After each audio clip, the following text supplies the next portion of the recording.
되었습니다. 가만히 들고 앞으로 보이세요. 앞자리로 하나, 둘, 셋. 오. 네, 마이크 좀 부탁드려요. 오, 엄청 큰데?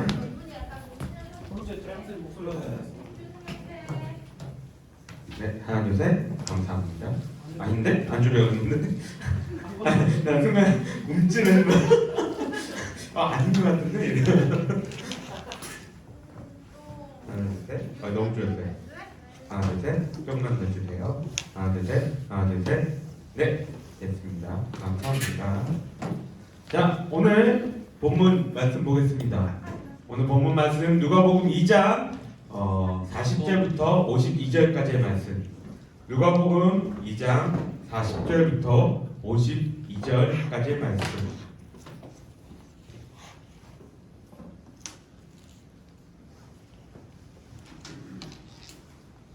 누가복음 2장 40절부터 52절까지 말씀. 다 찾았나요? 예. 네. 누가복음 찾는데 오래 걸리면 안 되죠. 누가복음 2장 40절부터 52절까지 말씀. 제가 한 절 읽고 우리 친구들이 한 절 읽겠습니다. 제가 먼저 읽을게요.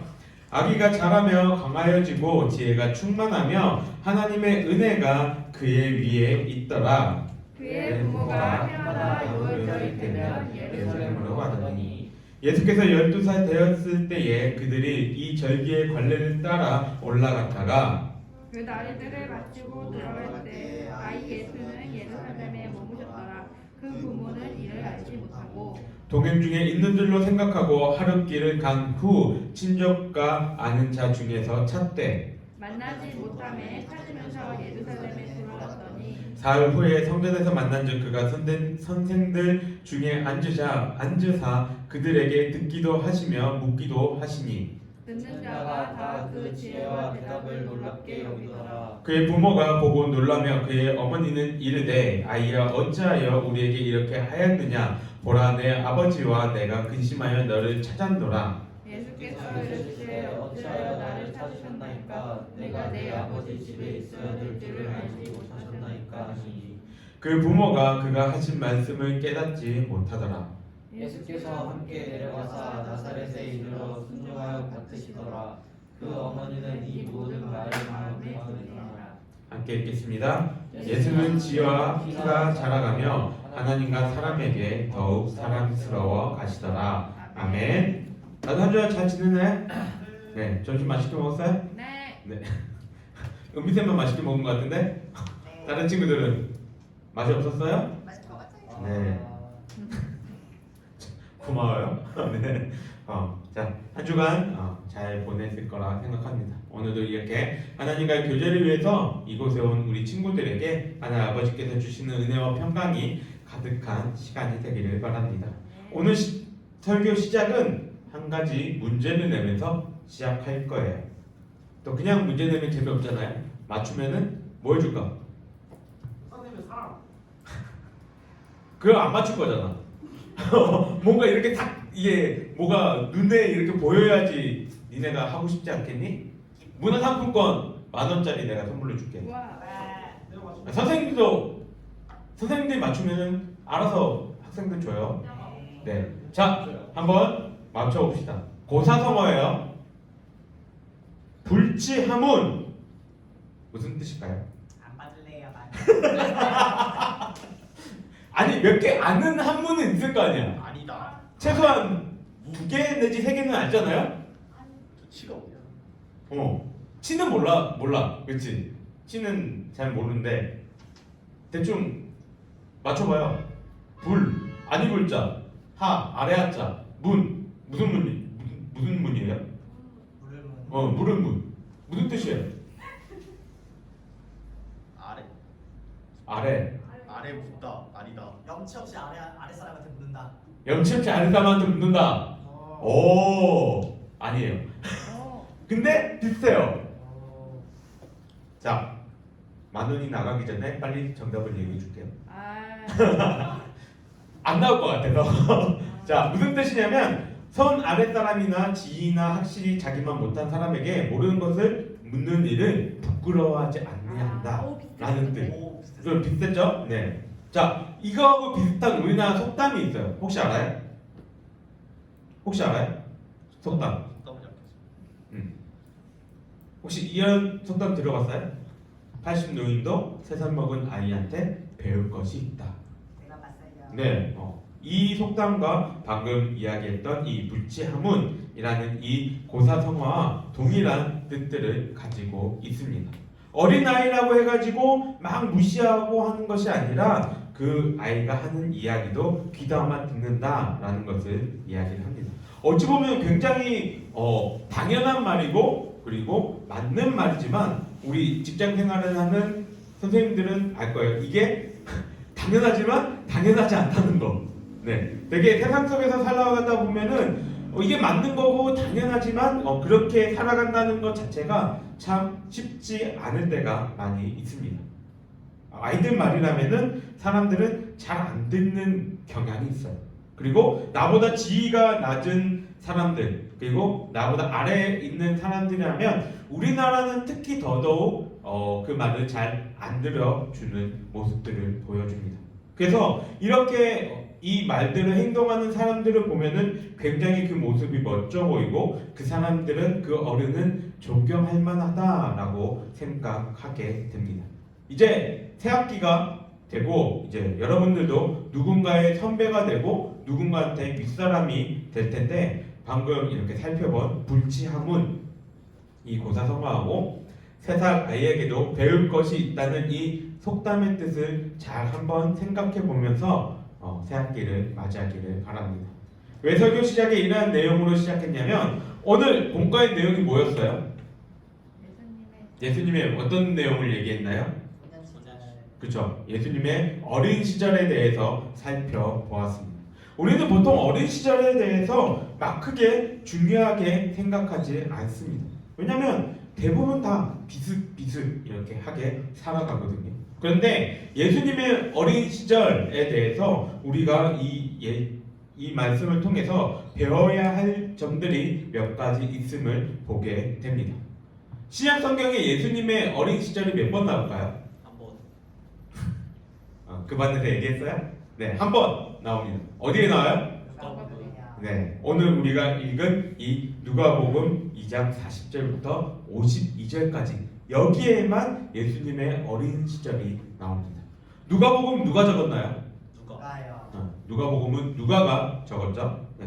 누가가 이렇게 누가복음을 적을 때 1장 2절에서 3절에 그 적는 이유를 이렇게 얘기해요.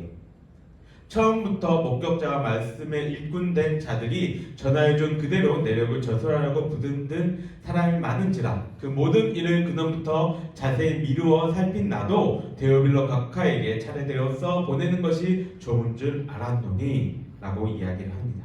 누가는 그 당시에 예수님에 대해서 이야기하고 있고 예수님에 대해서 기록한 사람들이 많이 있었다라고 얘기를 해요. 그리고 그 이야기들을 자기가 다 이렇게 살펴봤는데 좀 더 정확하게 차례대로 적어서 이렇게 다른 사람들에게 특히나 데오빌라라는 이 사람에게 주는 것이 좋겠다 생각해서 이 누가복음을 기록했다 이야기를 합니다. 그래서 사람들이 누가를 향해서 그의 직업이 의사라고도 하지만 역사가라고도 이야기를 하는 거예요. 이렇게 누가는 예수님의 일대기를 정확한 사실만 기록하기 위해서 누가복음을 기록했습니다. 이 말인즉슨 누가복음에 지금 기록되어져 있는 이 예수님의 어린 시절에 대한 이야기가 허구나 상상이 아니라 이 말이 사실이라는 그것을 누가는 밝히고 있는 거예요. 누가복음이 기록된 것이 예수님의 부활 승천하신 이후에 약 30년 정도 뒤에 기록이 되었습니다. 그러니까 예수님에 대한 이야기가 약간씩 왜곡되기 시작하는 시절이에요.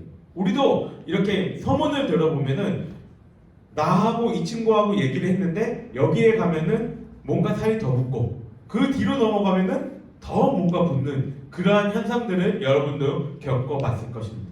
예수님에 대해서도 마찬가지예요. 그 당시에는 뭐 SNS나 이런 것이 없이 오직 구두로 전해지다 보니까 사람들이 이것저것을 얘기하다 보니 막 MSG도 좀 치고 이런 일들이 많이 있었다는 거죠. 그래서 예수님에 대한 것도 사람들이 많이 오해를 하기 시작하고 뭔가 이렇게 덧붙여지기도 시작하고 잘못된 것들을 이야기하기 시작됩니다. 실제로 이 당시에 초대교회의 이단들 중에는 예수님이 육신의 몸을 입고 오신 것이 아니다라고 주장을 하는 그러한 사람들도 있었어요. 그래서 이처럼 예수님의 육체적인 그 탄생에 대해서 의심했던 그 사람들이 많아지는 시점에 누가는 예수님의 이 어린 시절에 대해서 기록하면서 예수님은 진짜 우리들과 같이 인간의 몸을 입고 이 땅에 오셨고 우리와 같은 어린 시절을 보내셨다라는 것을 기록하고 있는 겁니다. 이제 왜 누가복음의 이 유일하게 복음서에서 여기서 누가가 왜 예수님의 어린 시절을 기록했는지 조금 이해가 되죠? 네. 그럼 이제 예수님의 어린 시절의 그 내용에 대해서 한번 살펴봅시다. 여기서 저는 두 가지 내용을 집중적으로 살펴볼 거예요. 첫 번째는 예수님의 부모에 대해서, 두 번째는 예수님에 대해서. 먼저 41절과 42절을 제가 다시 한번 더 읽어보겠습니다. 누가복음 2장 41절과 42절. 그의 부모가 해마다 유월절이 되면 예루살렘으로 가더니 예수께서 12살 되었을 때에 그들이 이 절기의 관례를 따라 올라갔다가 라고 이야기를 합니다. 자, 여기서 예수님의 부모의 그 모습을 통해서 우리가 배울 수 있는 것, 깨달을 수 있는 게 무엇일까요?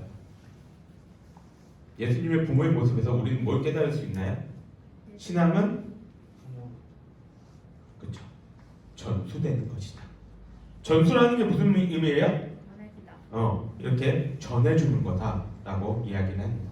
신앙은 부모로부터 자녀들에게 전해지는 거예요. 앞에 세대들이 다음 세대들에게 전해주는 것이 신앙입니다.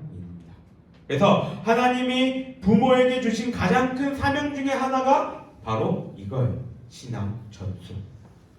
성경을 보면 이렇게 신앙을 전수해 주는 것이 제대로 되었을 때와 제대로 되지 않았을 때에 이 이스라엘의 모습이 양극단으로 살아가는 것을 우리가 볼 수가 있습니다.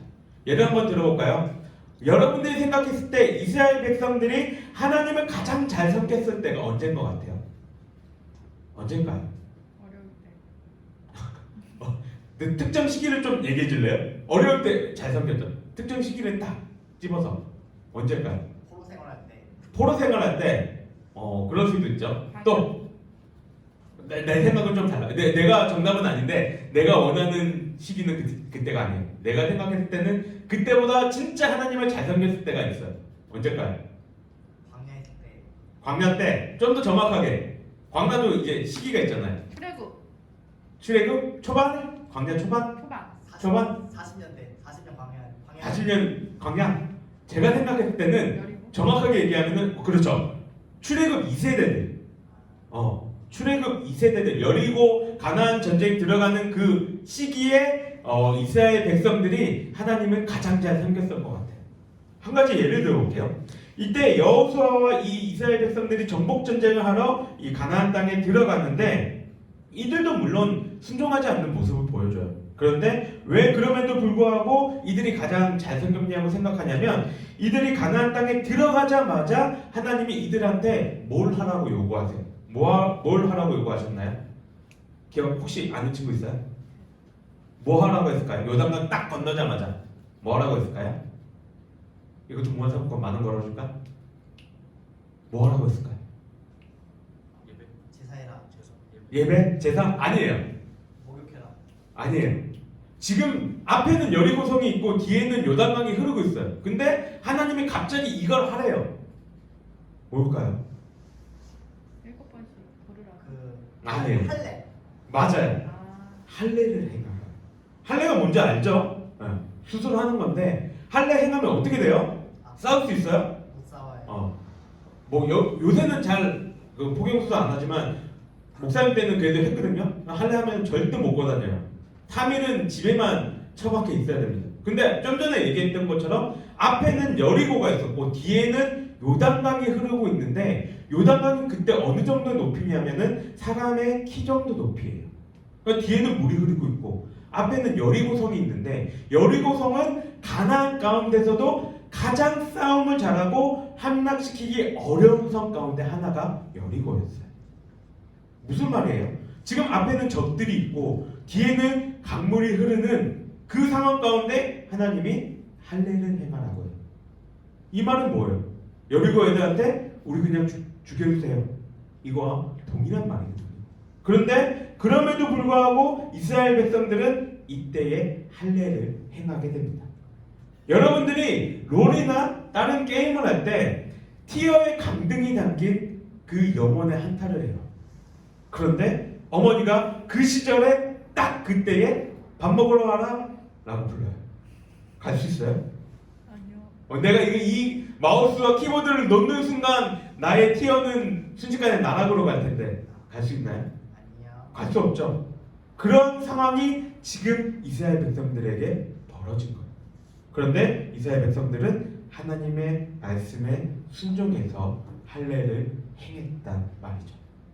이처럼 그 당시에 이스라엘의 역사 가운데서 이스라엘이 하나님을 가장 잘 섬겼던 시대라고 하는 이 시대의 사람들이 여리고 시대의 이 여호수아 시대의 사람들인데 그의 후손들은 과연 어땠을까요? 여호수아 세대의 다음의 역사를 기록한 성경이 뭐예요? 여호수아서 다음에 뭐예요? 뭐 외워야 돼요? 창세기, 출애굽기, 레위기, 민수기, 신명기, 여호수아. 사사기. 그쵸? 사사기. 사사기를 보면 이스라엘 백성들을 향해서 뭐라고 얘기해요? 회개하라. 그거 말고 아니요. 이들을 향해서 뭐라고 얘기하냐면 이들을 향해서 그 여호수아 세대 이후의 세대들을 뭐라고 지칭하냐면 다른 세대라고 얘기해요. 다음 세대와 다른 세대 완전히 말이 틀린 거예요. 다른 세대라는 건 무슨 말이에요? 이전의 세대와 같지 않다는 거예요. 하나님을 그렇게 잘 섬기면서 그 할례를 그 위험한 상황 속에서 행했던 이스라엘 백성 그 아버지 세대들과 다른 모습을 지니고 있는 세대. 그때가 바로 이 사사기 시대의 사람들이었습니다. 물론 여기에 있는 친구들 가운데에 향후 한 10년 가는 부모가 될 사람은 없다고 봐요. 우리 선생님들 빼고는. 네. 우리 친구들 가운데 10년 안에 부모가 될 수 있는 친구는 거의 없을 거예요. 그런데도 왜 이렇게 신앙 전수에 대해서 이야기를 하냐면 신앙 전수라는 것은 부모가 자녀에게 이렇게 주는 것뿐만 아니라 그것을 받는 자녀 또한 그 신앙을 스스로 키워가야 하기 때문입니다. 여기 있는 대부분의 친구들이 내가 생각한 생각이라는 거를 하고 할 수 있는 그 나이가 딱 됐을 때 보니까 이미 나는 뭐 하고 있어요? 교회에 다니고 있어요. 그죠? 대부분이 다 모태신앙으로 교회에 나왔을 거예요. 그래서 대부분이 내 선택으로 나는 교회에 다닌 것이 아니다 라고 생각하며 교회를 떠나고 싶어하고 교회를 오지 않고 싶어 할 수도 있습니다. 신앙은 여러분이 지키면서 여러분이 그거를 자라나게 하는 거예요. 아무리 부모가 신앙이 좋아도 여러분의 신앙을 보장하지 못합니다. 반대로 아무리 부모의 신앙이 좋지 않다 하더라도 그리고 부모가 교회를 다니지 않는다 하더라도 여러분들의 신앙이 좋을 수 있다는 거예요. 부모가 여러분에게 주는 신앙은 어찌 보면 뱃속에서부터 교회에 다니게 해준 그것으로 어쩌면 끝이에요. 다음 주에 세례에 대해서 이야기를 하겠지만 세례 이후부터는 이제는 여러분의 신앙입니다. 그러니까 이 전쟁터 같은 세상 속에서 내가 어떻게 그리스도인으로 살아갈까 여러분 때부터 고민하며 생각해야 합니다. 치열하게 고민해야 돼요. 그렇게 하지 않으면 대학생이 되고 사회인이 되면 세상의 그 풍파 속에서 다 넘어지고 쓰러질 수밖에 없습니다. 그러니 안 믿거나 신앙이 연약한 부모의 모습을 통해서는 그 모습들을 보고 나는 저런 신앙의 모습을 보이지 말아야지. 나는 저렇게 신앙의 모습으로 살아가지 말아야지. 반면교사 삼을 수 있어야 되고 우리 부모님의 모습을 보고 진짜 신앙이 좋으신 분이야 라는 그 모습들이 보이면 나 또한 그렇게 저러한 신앙의 모습으로 살아가겠다 다짐할 수 있는 여러분들이 되기를 바랍니다. 예수님의 부모님은 매년마다 반복되는 유월절 절기 속에서 하나님의 말씀을 따라서 성전에 올라 어린 예수님께 하나님의 말씀대로 사는 것이 어떻게 살아가는지 신앙을 전수해줬어요. 우리 친구들도 부모님의 그 신앙을 잘 전수받아 귀한 주님의 자녀로 살아갈 수 있기를 간절히 바랍니다. 두 번째 생각해 볼 것은 예수님의 모습입니다. 본문 처음과 끝인 40절과 52절을 보면 완전히 똑같이 얘기하고 있지는 않지만 동일한 내용들을 이야기를 하고 있거든요. 미안해요. 네. 뭘 얘기하고 있냐면 예수님이 자라가면서 뭐가 이제 충만해졌다고 얘기를 하고 있나요? 지혜가 충만해졌다라고 이야기를 합니다. 그리고 우리말 번역에는 52절에 하나님과 사람에게 더욱 사랑스러워 가시더라 라고 이야기를 하고 있지만 원어상에는 40절에 하나님의 은혜가 그 위에 있더라 처럼 여기에 사랑도 동일하게 은혜라는 단어를 쓰고 있습니다. 결국 예수님은 지금 40절과 52절에서 동일하게 지혜가 충만하여지고 그 위에 은혜가 있다고 이야기를 하고 있는 거예요. 지혜가 충만해지고 은혜가 있다는 말, 이건 무슨 말일까요? 지혜가 있다는 건 무엇이 옳고 그른지를 판단할 수 있다는 그것을 이야기를 합니다. 성경에서 이야기하는 가장 지혜로운 왕은 누구예요? 솔로몬. 그렇죠. 방금 전에 유초동부에서 솔로몬 설교하고 왔거든요. 지혜를 구하는 그 설교하고 왔는데 솔로몬이 가장 지혜로운 왕이라고 얘기를 합니다. 하나님이 솔로몬에게 무엇이든지 원하는 것을 다 주겠다라고 말씀하셨을 때 솔로몬은 뭐라고 구합니까? 뭐라고 해요? 정확하게? 지혜 달라고 얘기하나요? 아니에요. 정확하게 뭐라고 얘기할까요? 솔로몬은 듣는 마음을 주사 선악을 분별할 수 있게 해달라는 얘기예요. 그거를 하나님은 뒤에서 뭐라고 말씀하시냐면 이것이 지혜다라고 이야기를 하세요. 하나님은 그래서 솔로몬이 원한 대로 지혜를 주셨고 부도 주시고 영광도 주셨다는 거예요. 결국 지혜라는 것은 뭐가 옳고 뭐가 그른지를 판단하는 건데 그 판단의 기준이 솔로몬 자신이나 우리 스스로가 되는 것이 아니라 하나님의 마음, 하나님의 시선으로 그거를 바라봤을 때 이것이 옳고 이것이 그르다라는 걸 아는 것이 하나님이 말씀하고 계시는 지혜라는 것입니다. 예수님이 이렇게 지혜가 있으셨다는 이 사실은 본문에서 나타나고 있는 사건을 통해서도 우리가 알 수가 있습니다. 예수님은 유월절에 성전에 올라가셨는데 가족과 떨어져서 혼자 성전에 더 머무셨습니다. 그 머무는 시간 동안 예수님은 그곳에 있는 선생님들과 이것저것 이야기를 하셨다라고 이야기를 합니다. 그리고 예수님의 그 대답을 보고 선생님들이 놀랍게 여겼다라고 성경은 기록하고 있습니다. 여기서 놀랍게 여겼다, 놀라다라는 이 단어의 원래 의미는 아이고 깜짝아 이 정도로 놀라는 게 아니에요. 여기에 놀라다라는 원래의 의미는 정신을 잃을 정도로 소스라치게 놀라다라는 의미예요. 결국 무슨 말이에요? 예수님의 그 지혜에 이들이 깜짝 놀라고 정신을 잃을 정도로 놀랐다라는 걸 이야기합니다. 예수님이 이 당시에 12살이라고 말씀하시는데 12살이면 초등학교 6학년이죠? 네, 초등학교 6학년이에요. 아무리 성숙하고 머리가 좋은 친구라고 해도 초등학교 6학년 친구가 어른들과 심도 있는 대화를 나누는 것은 그렇게 쉽지가 않습니다. 그런데 예수님은 그곳에 있는 선생들과 서로 질문도 하고 대답할 수 있었는데 이 장면을 통해서 우리가 알 수 있는 것은 예수님은 그 육신적으로는 어린 아이였으나 영적으로는 하나님의 아들이시다는 것을 명확하게 보여주고 있는 것입니다. 왜냐하면 지금 선생님과 예수님이 나누고 있는 대화들은 하나님에 대해서 그리고 구약에 대해서 이야기를 하고 있는데 예수님 또한 하나님이시기에 그 당시에 성경을 연구했던 이 선생들이 놀랄 만큼의 지혜를 가지고 계신 거예요. 우리가 흔히 이야기하는 것처럼 저자직감이죠. 그죠? 그러니까 선생들은 예수님의 그 말씀에 놀랄 수밖에 없는 것입니다. 이렇게 어린 시절부터 지혜가 있으신 예수님의 모습이 그럼 과연 우리에게 주는 교훈과 깨달음은 무엇일까요?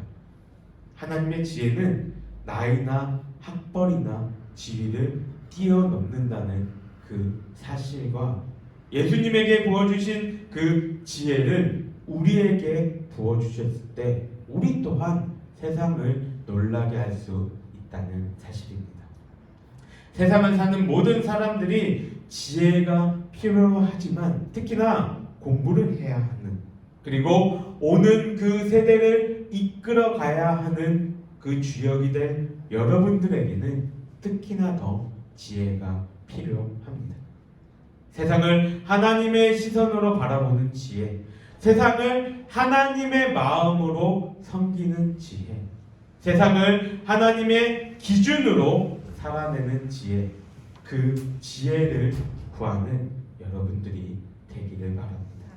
세상의 기준과 평가에 맞춰서 살아가는 것이 아니라 그 당시 선생들을 놀라게 했던 예수님처럼 하나님이 주시는 그 지혜와 은혜로 말미암아서 세상을 놀라게 하는 그러한 하나님의 귀한 자녀들이 되기를 주님의 이름으로 간절히 소망합니다. 기도하겠습니다.